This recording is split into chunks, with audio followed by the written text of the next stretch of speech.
Good day, everybody. Meteorologist Robert Spetta here with WesternPacificWeather.com on today, Tuesday, the 17th of May, 2011, out here in the Western Pacific. Now, the main topic of discussion today is the Bayou front setting up here, basically south of Honshu and south of Kyushu, across the Ryukyu Islands in Taiwan today. This is really starting to set up and looks like to continue to progress over the next coming week here, and actually coming month. Actually, this stationary front should remain pretty placement right in here. We'll get a little more into the detail on that here, but another thing I do want to kind of stray off topic here real quick and mention that we have reached over 1,000 subscribers and over 200 videos uploaded to WesternPacificWeather.com's YouTube channel here. So thanks again, everybody, for the continued support. I'm glad that the word is getting out there and that we can continue to help people in some of these typhoon and the cyclone-stricken areas out here. So thanks again.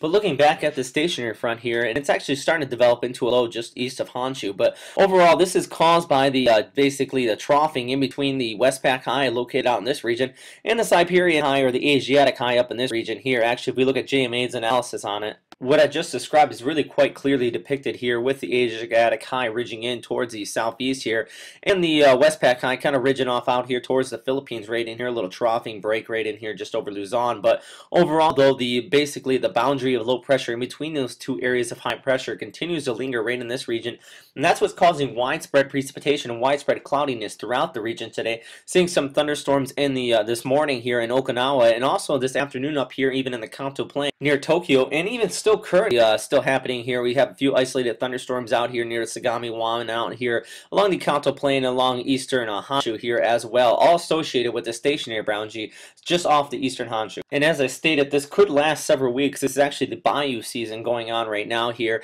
and this is just showing all the way out to the 20th here. Still have that stationary boundary still lingering there, and you continue to scroll down here. This is with the GFS model.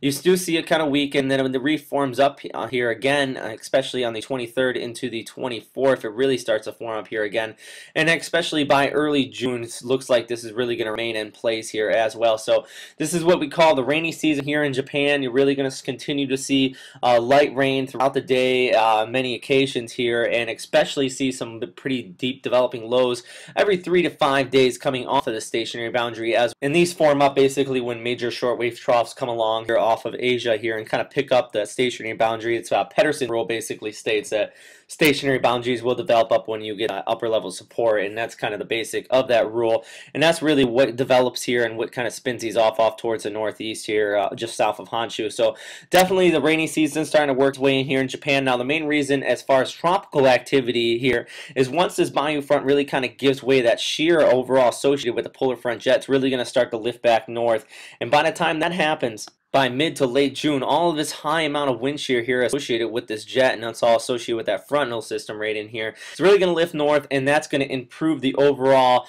conditions here and potential for any tropical storm development coming out here in the Western Pacific.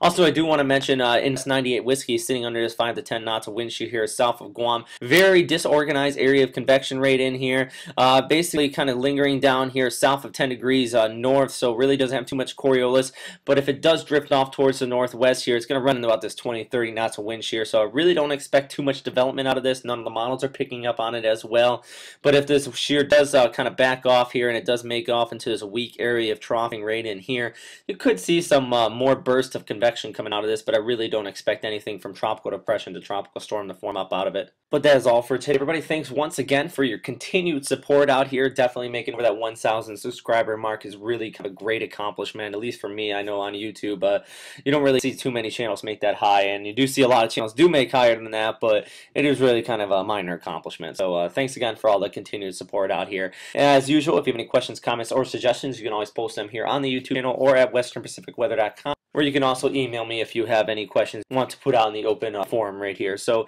thanks again, everybody. I hope you have a great day and stay safe out there.